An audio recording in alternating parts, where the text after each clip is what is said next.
Good morning, everyone. Wow, these webinars are getting better and better. It's good to be here with you. I've been looking forward to this.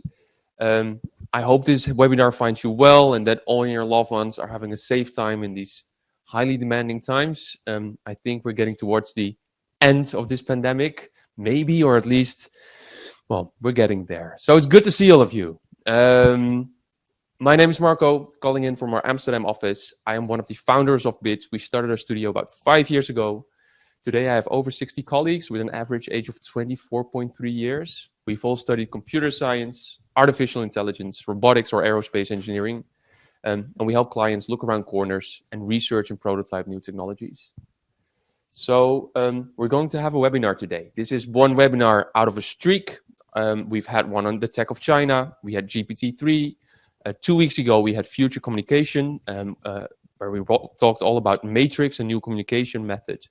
And today we'll talk about sustainable energy. And we're going to talk about emerging technologies that will pull forward sustainable energy. But first, I want to take you back to this moment. This is Jeff Hahn. He's a professor at NYU. And here for the first time, 2006, he demonstrates a super intuitive touchscreen that he and his research team had made.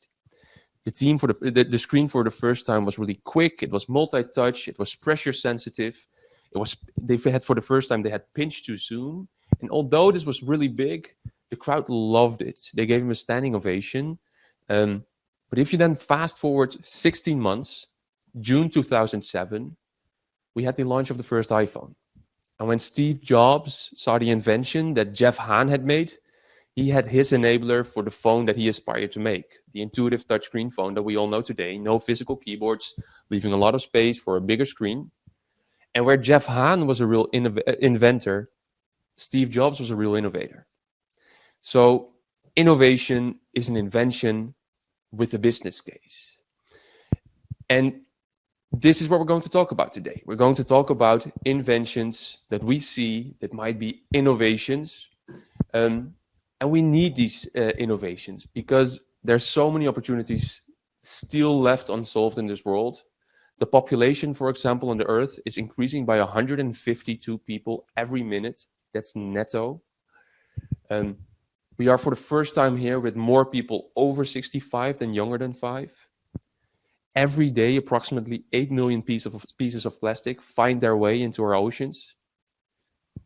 39% of all habitable land on Earth is used for meat production.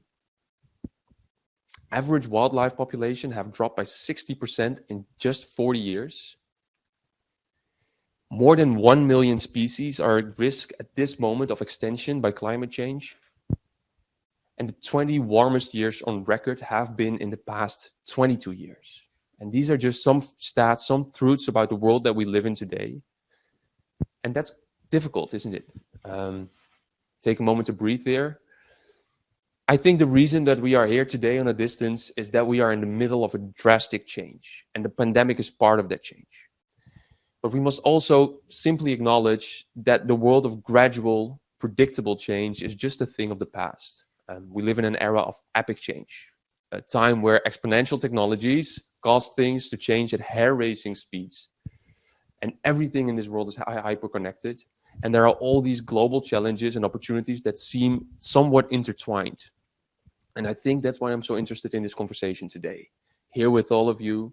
And the reason that we want to present this topic of sustainable energies, because I think now more than ever, every company and maybe even every person should explore their future. So why this topic? Why sustainable energy right now? Well, that is because the month of May this year, May 2021, was such an important month. The Dutch court ordered Shell to expand their planned cuts in greenhouse gases. And the judge said Shell's current targets just aren't enough. So what happened? The court tells Shell to cut emissions by 45% by 2030 with respect of the level of 2019 that they had. Earlier this year, Shell set out one of the sector's most ambitious climate strategies for themselves. The target they set for themselves was to cut 20% by 2030 from 2016 levels. So that's a huge raise that the judge gave them.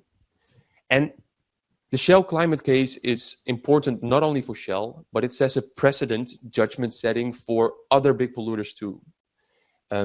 We think this is a real landmark ruling that could trigger legal actions against energy companies all around the world.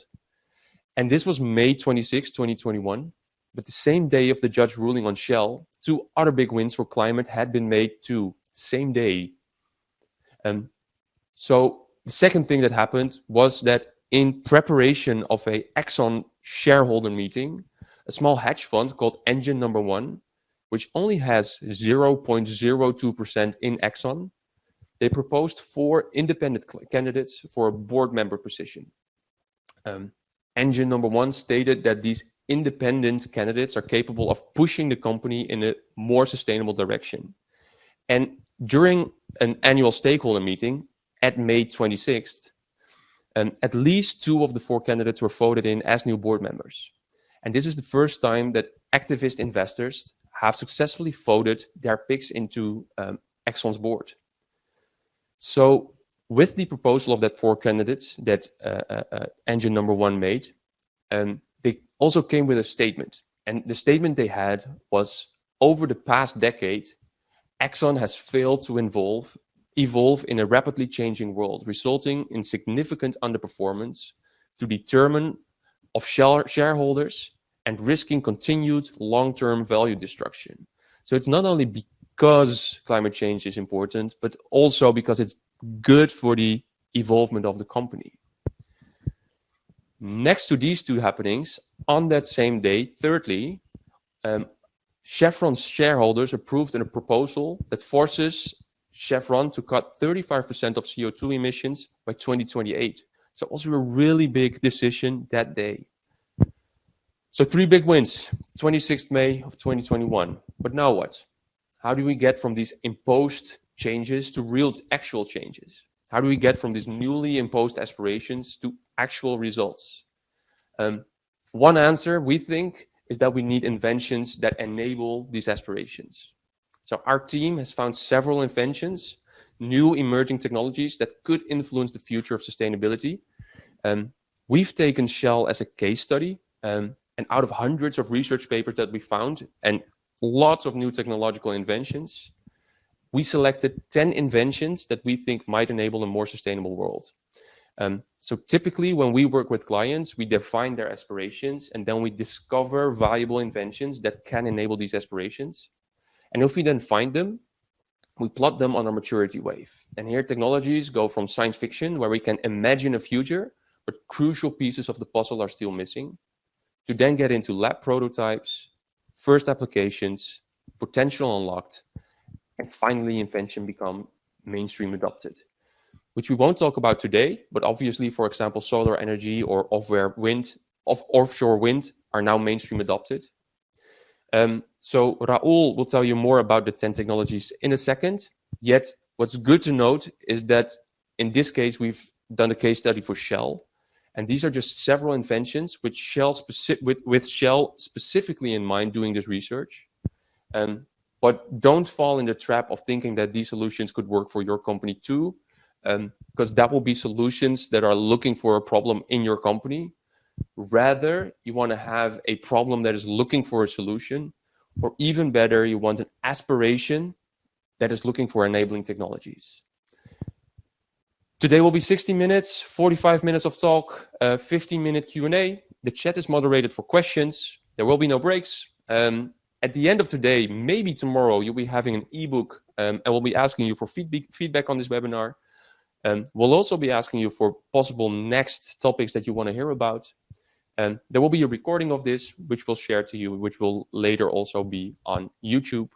A little thing on COVID. I hope this is one of the later times in webinars that we have to talk about this, but our gear is disinfected. We've taken a lot of care. We have mouth caps on. We're trying to keep a distance, even during the Q&A. And with that being said, let's dive into emerging technologies that will pull forward sustainable energy. It is my pleasure to ask a big talent here. Raul, the floor is yours, man. All right. Thank you, Marco. So, as Marco said, my name is Raul Santana, and today I want to talk to you about the innovations in the field of sustainable energy. And energy in general is a very interesting topic as a civilization because energy moves the world. Energy is involved in every single process, in everything we ever do, including powering the device you're watching this with right now. So, particularly sustainable energy has seen a lot of development in the past few decades, and we found three main incentives why that's the case. The first incentive is protecting our planet, and we are all very familiar with this incentive, but it's probably the most important one, and that is ensuring that our children and grandchildren get to enjoy the same world and nature that we enjoy today. So that's the first incentive, and to achieve this, we need to cut the CO2 emissions that we have and be more renewable, use more renewable energies. Then the second incentive we found is the economic incentives, and the numbers speak for themselves. These are some of the numbers involved in sustainability. So $302 billion were invested in 2019. That is a 716% growth in just 15 years, so since 2004. And just renewables are expected to grow by 50% in 5 years. So if we already have a lot of solar panels and wind energy, just wait 5 years, 50% more of that. And energy storage, which turns out to be a very huge topic that we discovered during our research, is expected to be worth $620 billion in 2040. So that's a lot of money, a lot of investment, and a lot of opportunities for projects. And the third incentive is the one that Marco mentioned. It's a very new incentive, but it's a legal incentive. And this involves cases like the Shell court case. So the Shell court case was the first of its kind where a court forced a private company to cut CO2 emissions or meet a climate goal. So private companies are also being forced by legal courts, and puts a new incentive. It puts a deadline on people. And that's why we expect to see even more sustainable development, and that's why we wanted to talk about this topic today. So the question we want to answer is how? How can a company as big as Shell or as small as a startup actually protect our planet, engage in all of this investment and prototyping and new projects, and also at the same time meet these very hard deadlines, these higher standards that courts are imposing on us? So to do this, we believe we should talk about new sustainable technology, and that's what I'm going to start talking about now. So this is the game plan for today. We will start talking about harvesting energy, so how to get energy from the world into our systems, then into energy storage, so how do we control energy, and finally, exciting front runners. And these are companies that we see are really pushing the status quo and trying to innovate and stay ahead of the curve. So to do this, we will be using the maturity wave that Marco explained, and these are the technologies on it. So let's dive in. Let's start with harvesting energy. And the first thing we want to address is something that is a very huge problem right now, and that is the pollution from cars and airplanes. So what if we could make these combustion cars and airplanes carbon neutral? And there is a way to do this, and that is synthetic fuels. And this marks the first technology we're going to be talking about today. Synthetic fuels, they have a huge potential impact. These are the numbers. They pollute 80 to 90% less than normal fuel. And if we use them efficiently by 2050, we could save 27 billion flight hours. So flight is one of the most pollutant things that we as a civilization do. 27 billion hours of that could be saved if we use synthetic fuels efficiently. That's equivalent to 2.5 gigatons of CO2. It's a huge number. And how could we do this? Well, instead of getting the CO2 from the ground, like we do with fossil fuels, we'll capture the CO2 from the atmosphere and then combine it with hydrogen to make fuel. So because we're getting the CO2 from the atmosphere, when we use the fuel, we're not adding to the atmosphere. So that's cutting all of the greenhouse gas emissions. And this is happening. Shell and KLM managed to fuel the first passenger flight ever using synthetic fuels on February 8th, 2021. So this is just a few months ago. We had the first flight ever. So this is a developing story, very much in the works. And in terms of the development of the technology, we will place it in the first applications because it's not still not becoming mainstream, but we're starting to see the first business value for this technology. In terms of the future, we can imagine in the short term, we can power all of our cars and trucks and airplanes with synthetic fuels. And later on, cars will drop out because we'll expect them to switch to electric at some point. But the challenge of airplanes and these big vehicles, powering them only with electricity is something that we're still not sure how it could be accomplished. So synthetic fuels could cover us in that sense. So in the long term, we can also see them for use for a long time in very big vehicles. That's the first technology. And the second thing we want to talk about is enhanced geothermal. Enhanced geothermal also has a lot of potential. We're talking about 75% reduction cost in reduction of the heating. And heating is one of the biggest pollutants in our energy cycle. And compared to natural gas, a direct competitor, it is 7% of the CO2. So a lot more environmentally friendly than natural gas. And the idea is using the Earth's energy. The Earth has a molten core in the center, so we can use that heat to heat up water and produce electricity. And the advantage of the enhanced geothermal, so the enhanced part is the key here, is that enhanced geothermal is the research of getting this energy anywhere. Right now, it's pretty popular in Iceland, for example, where it is very naturally available. But can we get it anywhere? And if we could get it anywhere, the US Department of Energy believes we could power 100 million homes in the United States. So that's why they've been investing heavily into enhanced geothermal systems with the goal to power 100 million homes. That's a lot of homes. That's almost a third of the population of the United States.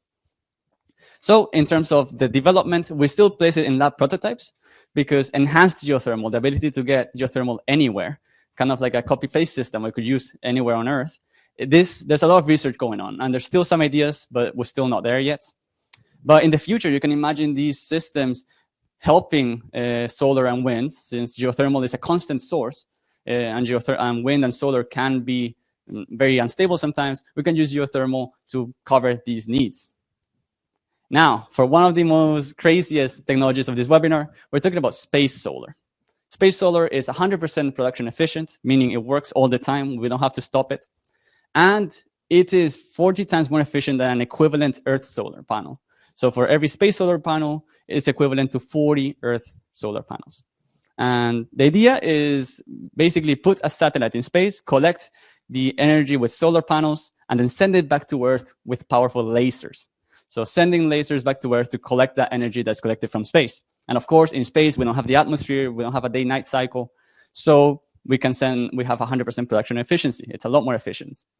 And who would be crazy enough to invest in such an idea?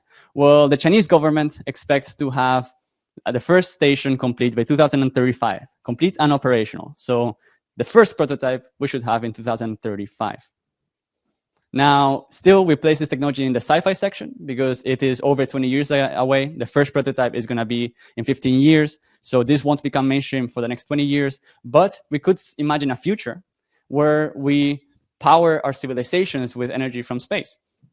And as the cost of space in the ground gets more expensive and the cost of sending things into outer space, into orbit, gets cheaper, we can imagine this cost balancing out and space solar becoming a very viable option. So a very crazy idea that it is actually happening, and that's why we found it very interesting. The next idea is harvesting radio frequencies. Now, if we harvested radio frequencies, we could power small devices with 0 batteries, and we could use these small devices to optimize our experience, for example, by cutting the urban CO2 emissions by 30%. The idea is we have radio waves already all around us, our devices emit them, our antennas emit them. So let's capture these waves, these electromagnetic frequencies, to power small devices. And this way, we don't need to pay or maintain for batteries in these small devices. And the concept for this technology was tested out with TU Delta Noe Energy. They're the big players who have been researching this, and they used it already. They used the harvesting to power small sensors in smart parking. So to communicate devices and power them only without batteries. And they're still in the lab prototypes. There aren't any real products that use harvesting radio frequencies yet, but the potential is huge. We often talk about the Internet of Things, a world that is connected and using sensors to read our world and help us use computers to interpret it. And with this in mind, harvesting radio waves is huge. We could power so many sensors really easily, and it would drive the cost down, and it would increase the use cases of all these sensors. So harvesting radio frequencies could be huge in the future. And the final technology in harvesting is an improvement, and that is offshore AI. Using offshore AI, we could cut the loss in capacity by 20%. So offshore wind farms could have 20% less loss. And offshore wind is growing really rapidly. 40% of the electricity of the Netherlands could come from it by 2030. And it's growing at a rate of 13% per year, and it's expected to reach 568% growth by 2040, just in Europe. So this technology is growing really fast, and the idea is we can use AI algorithms to place the turbines efficiently. So here we see an example of how AI can help us improve something we already have. And the problem is if you place turbines inefficiently, they can cut wind from each other depending on the different winds. But it's a very difficult model to interpret for humans. But AI algorithms could save us and help us develop it. And in terms of developments and who is working on this, Ørsted, one of the leading renewable energy suppliers in the world, deployed the first wind radar. And what this wind radar does is collect big data exactly for these kind of algorithms. And they're already using this data to optimize the wind farm designs. So offshore AI is a potential unlocked technology. We're seeing it already being used, and we expect it to become really popular in the next years. And just like offshore AI, we can imagine using AI to improve a lot of the systems we already have. And that's the future we see, where AI and other of the big technologies we always talk about are helping the other technologies, are helping our sustainability. So that's the conclusion for the harvesting energy part. So we saw some sources of energy, some improvements. Let's talk about energy storage. And I find this topic very, very interesting, because when we started researching it, we found some crazy numbers. For example, the IEA, the International Energy Agency, says that we only have 40% of the storage capacity that we need to meet our 2030 climate goals. That means that we need to over-duplicate the capacity in just 10 years if we want to meet our climate goals. And why is it so important for the climate goals? Well, it's because they increase the efficiency of renewable energies, and potentially it makes them twice more viable. So we could have renewable energy sources be twice more viable. So that means we don't need to use oil, natural gas as often. And again, all the great minds of the world seem to agree on this. Take it from Václav Smil. He said, give me mass scale storage and I don't worry at all. With my wind and photovoltaics, I can take care of everything. Now, Václav Smil is one of the lead writers in the field of energy and powering the human civilization. And don't take it from me, take it from this guy. Bill Gates said that he waits for Václav Smil books like some people wait for the next Star Wars movie. I found that very interesting. And in fact, in that picture, the bottom book he's holding there is a Václav Smil book. So yeah, it's a very interesting topic. And most people in the world, most of the great minds seem to be agreeing that energy storage is a huge topic. So let's dive into it. What's coming? What's new in energy storage? And that is mega batteries. That's the first technology we're going to talk about. And the idea is we have a battery, let's make it big. How big? Big enough to power 45,000 homes every day. And these mega batteries are very economically viable. One of the batteries managed to recover 30% of the initial cost just in the first year. So that's a very quick return of investment. And the idea is use a large battery to store renewable energy and then release that energy during peak hours. Currently, how most systems work is that we use natural gas or fossil fuels during peak hours to compensate for the lack of wind or solar. If we use large batteries, we can just add more wind and solar, store that energy, and release it during peak hours. And the first mega battery that was really successful was built by Tesla. They built the first large battery, saving money by cutting the need for peak hour natural gas power plants. So they managed to build this power plant, is what you see in the image here. It's a simple structure that is able to power a lot of South Australia. And in terms of development, we believe this is a potential unlocked technology. We're starting to see a lot of companies copy this system and starting to build it all over the place. And just as a reference for how much it's growing, 5 years ago, when the Tesla plant was built, it was the biggest battery in the world. 3 years ago, an even bigger battery was built in California. And now that one is the biggest in the world. And by the end of this year, we're expected to see an even bigger battery be built. So we see this competition of building bigger and bigger batteries. And these mega batteries could really help save money and power the future and enable sustainable energy to really be the only thing we need. So if we have a lot of batteries, we want to take care of their health. And that's the next technology. And that's, again, AI stepping in to save us. This AI technology is capable to be 10 times more accurate in their predictions than the previous methods. And using these predictions, we could reduce the wear on batteries by 20%. If you recall, the energy storage market is going to be worth over $600 billion in 2040. 20% of $600 billion is a lot of money. So these big numbers could really have a huge impact. And the way it works is we use machine learning algorithms that look at the data from the batteries and learn to predict when the batteries are going to break down and what kind of problems they're going to have. And by doing this, we avoid technical problems and short circuits that end up damaging batteries. And the people working on this, Bosch managed to use this technology to reduce the wear on their batteries by 20%. So they set that 20% mark.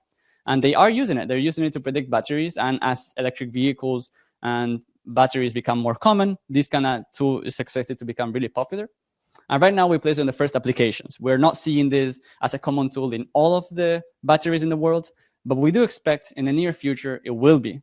It will start to become very popular. All companies are going to add this to their tool belt and start using these kind of AI algorithms to really help improve the value we get from every battery. And we've been talking a lot about batteries, so let's talk about different kind of battery.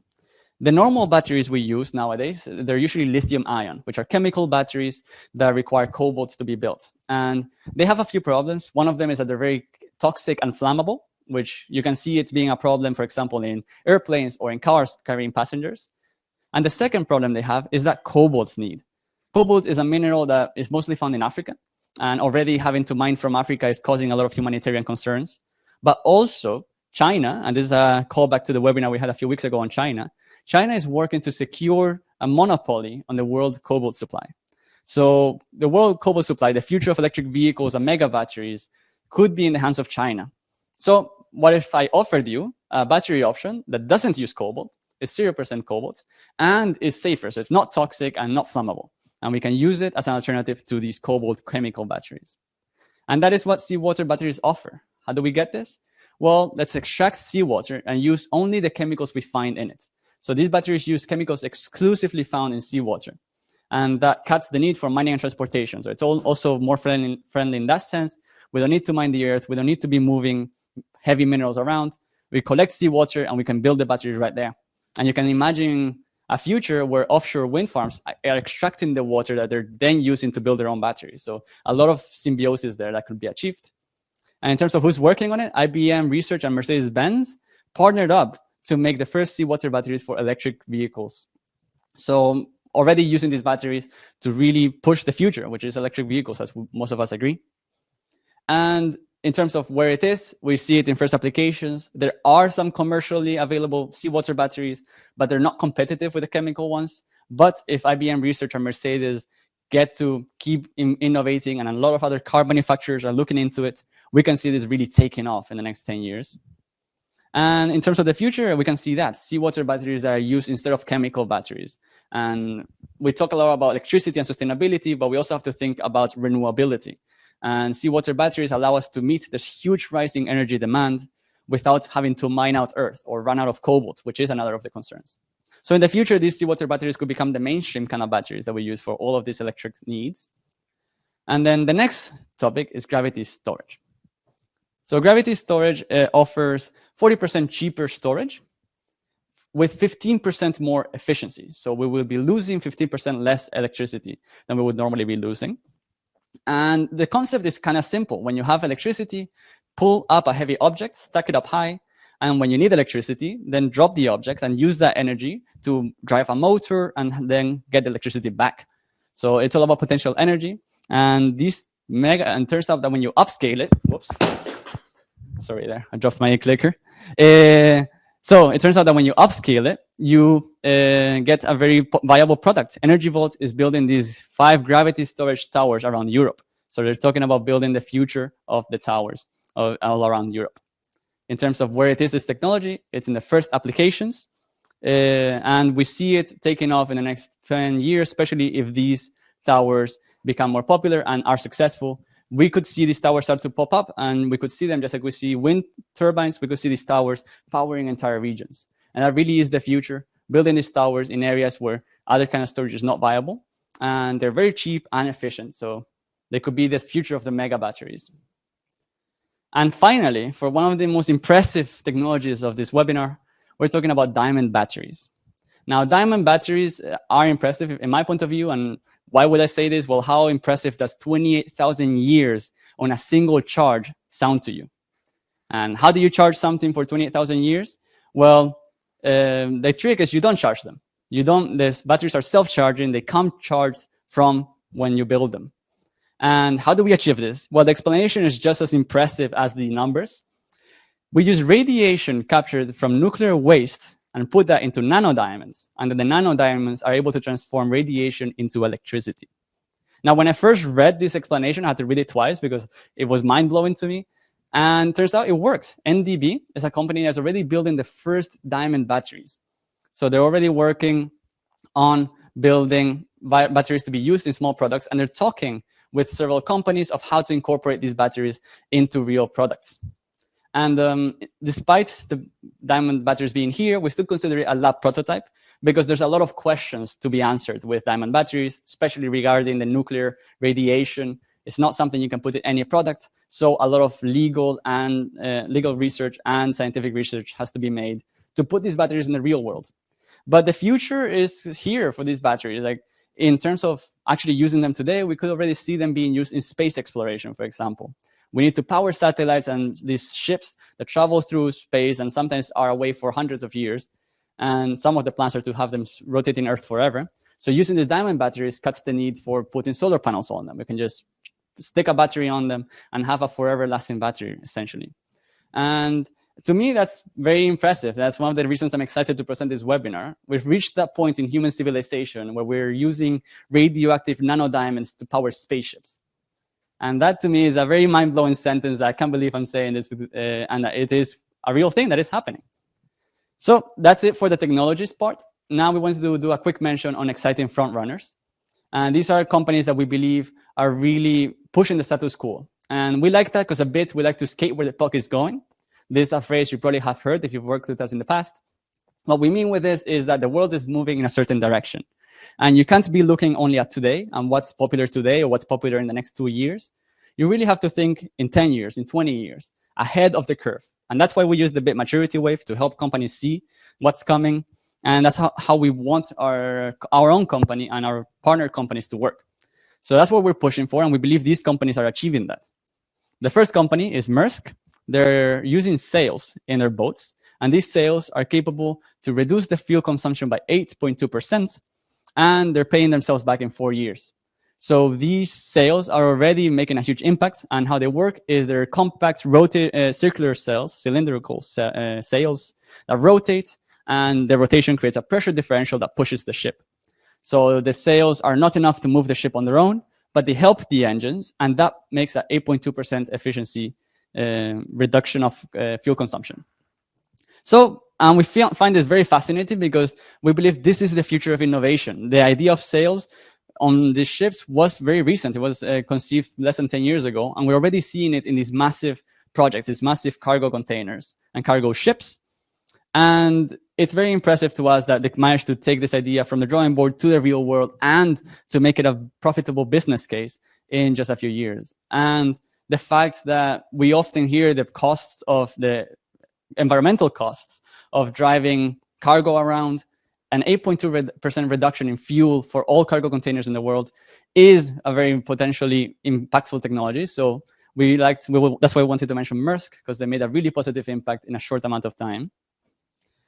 Then the next company is Blue Up Recycling. Blue Up is a collaboration between many companies, and together they built a recycling plant that turns 76% of plastic back into oil. And they're doing this at a rate of 1.4 tons of plastic per hour.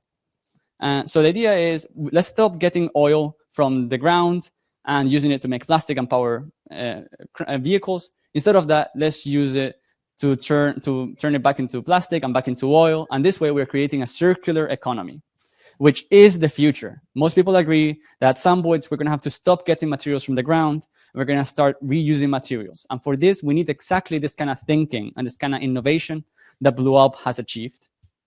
And yeah, that's why we wanted to mention them as a very important innovator, really taking this concept of circular economy and thinking, how can we do this right now? And the recycling plants, the first one is already running, and they're starting to put more recycling plants around Europe. So very interesting developments. And finally, we want to talk about IKEA. IKEA is a very big company that still manages to set very ambitious goals. For themselves, they set the goal of cutting CO2 emissions by 50% by 2030. And with their incentives and their initiatives, they could help 1 billion people become more sustainable by 2030. And the reason they can help 1 billion people is because they are so big, right? And how can such a big company be so sustainable? Well, they're doing smart investments into certain technologies. So they're investing into carbon capture or shift into a circular economy. The circular economy is the same concept as we saw with Blue Up. or using synthetic fuels for transport, synthetic fuels being the first technology we saw today. So we see IKEA really pushing the status quo and really thinking ahead of what are we going to need in 10 years and how can we start promoting that now.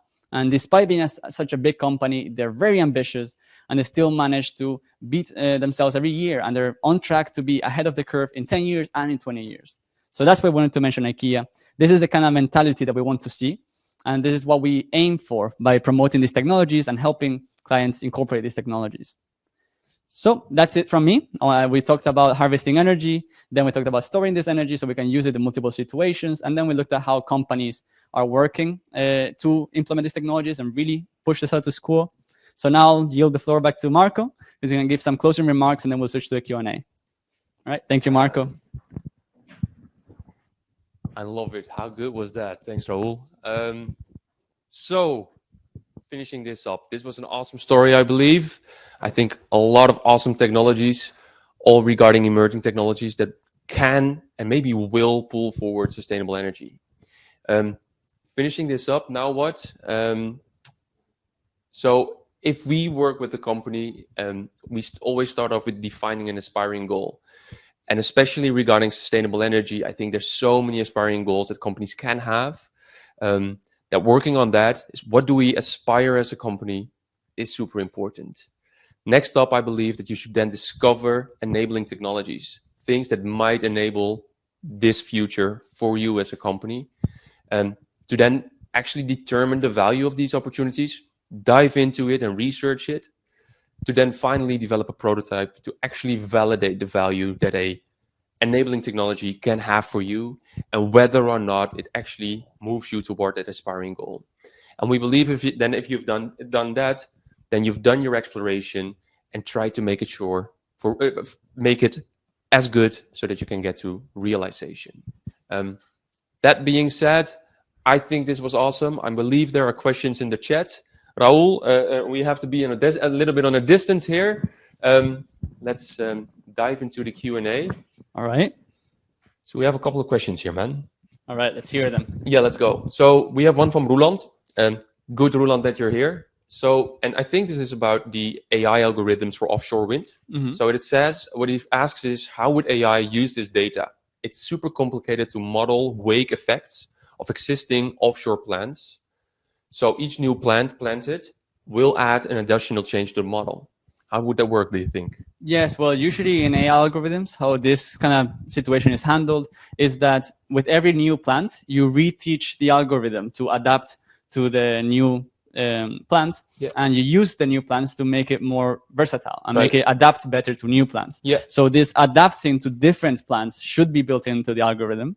And the more complicated plants as we find, the more that we need to adapt the algorithm, the better the algorithm gets. And eventually the idea is that we will get an algorithm that's capable to manage many, many different kinds of plants. There still will be some very special cases that will not match the algorithm, but the potential is that it will match most of the cases. So it can become a mainstream tool. Right. So that's how we can handle the situation. And I think another thing as well, what we see at projects that we do is that you can actually virtually place these offshore wind already and see what that might do to the model, so that you can actually virtualize and simulate how things would work and then adapt to that.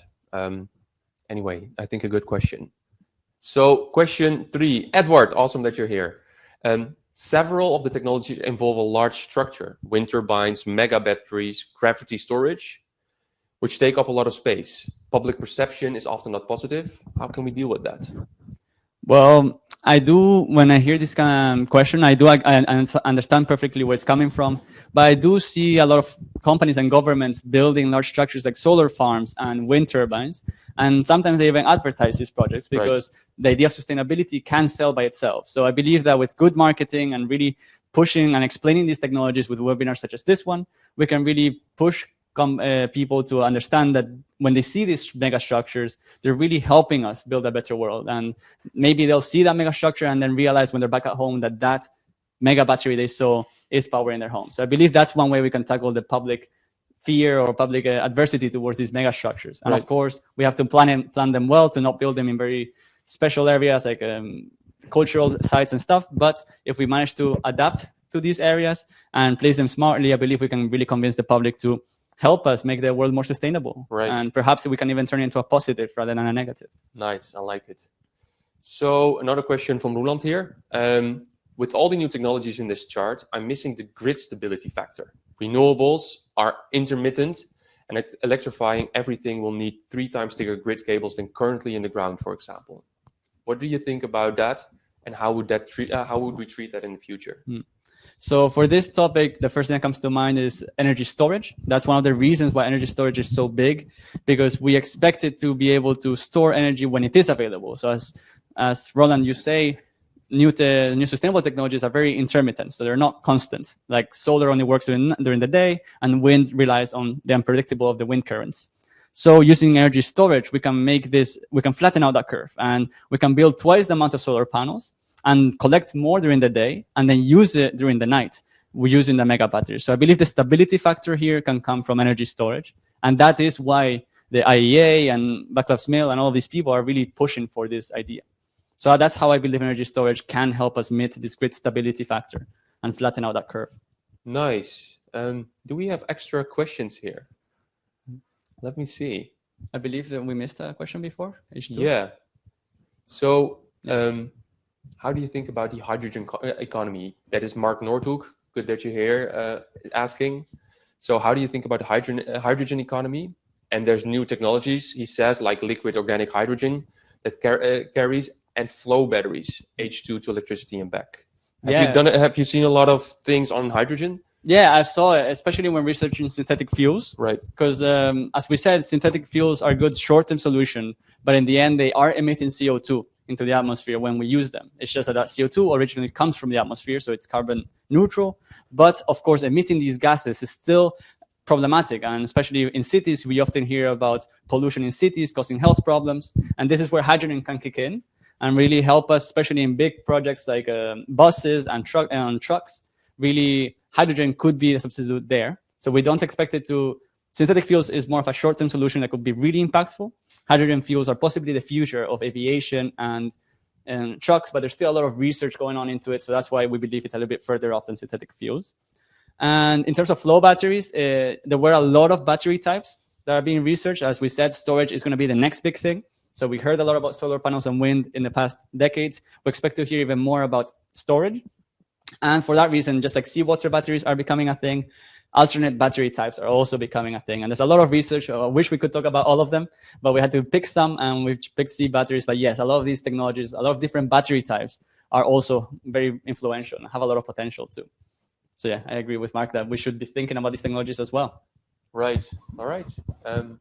Good. I see no other questions in the chat.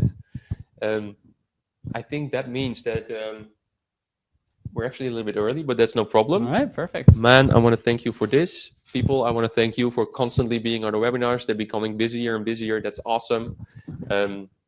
Yeah, we'll see you on the next one. You'll get some invites. Some of these questions that you've had in the chat that we maybe couldn't answer, we'll try to blog on them. We'll send it to you, or watch our social media. We'll post it on LinkedIn. We'll post it on our Instagram. So people, thanks for being here. And hope you'll have an awesome day today. Yeah, thank you very much.